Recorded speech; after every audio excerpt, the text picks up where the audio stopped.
Here I'm starting to create a completely new environment. So here I create a conda environment called clean, and then we go ahead and activate it, making sure that we don't have any dependencies that are necessary for using the package.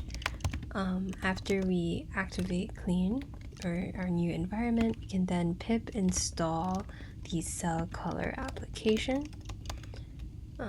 As you can see, I'm using pip 3, and it downloads all the necessary packages within one command. After this is done, we can now run CellColor by just typing in CellColor and hitting enter. This should then start a new window with the app that is running. So here we can go and load our image. Here you can choose your image that you want. You might have different sections, regions, so go ahead and choose the Z layer that you want. Here we chose between 3 and 5, and we chose 3. And it doesn't really matter if you're choosing the downsized version or the original version, because it would just use the downsized version. And here we can have a one-click command that automatically loads all the files. This way, like, you don't have to load the files one by one. Okay, so this part will usually take 10 to 15 seconds. After you click OK, this will automatically have everything ready for you to play around with. And as you can see, if you're missing any files, it will tell you on this message box. So some things we can do on the right hand side is we can choose a gene. So for example, here I want to choose some random genes, and you can see that they automatically show up in quite a speedy manner. And here you can then use these gene transcripts to identify certain cell types, as a lot of cell types have different marker genes that are uniquely expressed within that cell. So here we can see like general cell outlines. Here we're choosing different cell types. So here I chose C9, but then here are all the different cell types that come from our recent publication from our lab.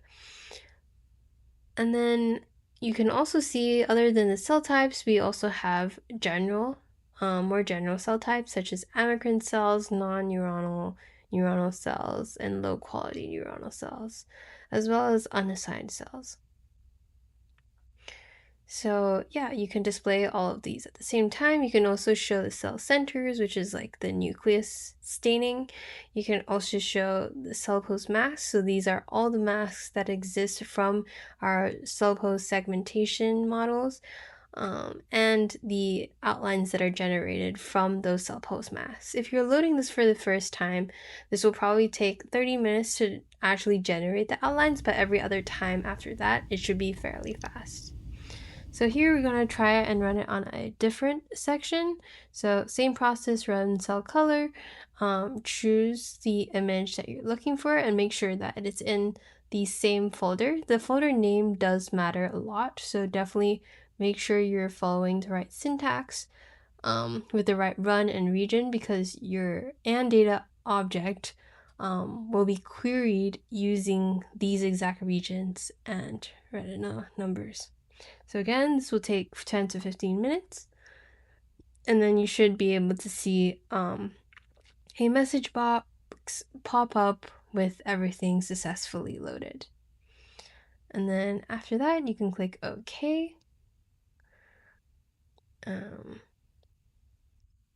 And it should then load in and allow you to, again, play with things on the right hand side. So again, I can choose different gene transcripts, and you can see that a lot of these genes are region specific. And we can also use these gene transcripts to study how cells may form niches or like to be neighbors with each other. However, accurate results will definitely require more statistics and probability. Okay, so then we can also zoom in on these different cells and show the different cell types. And here the layering looks pretty good.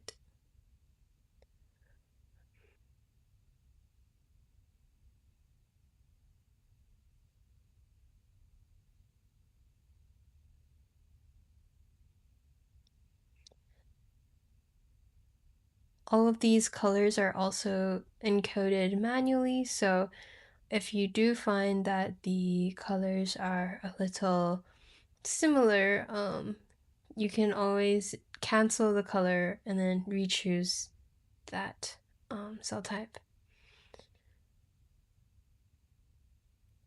Yeah, and all the other functions also work.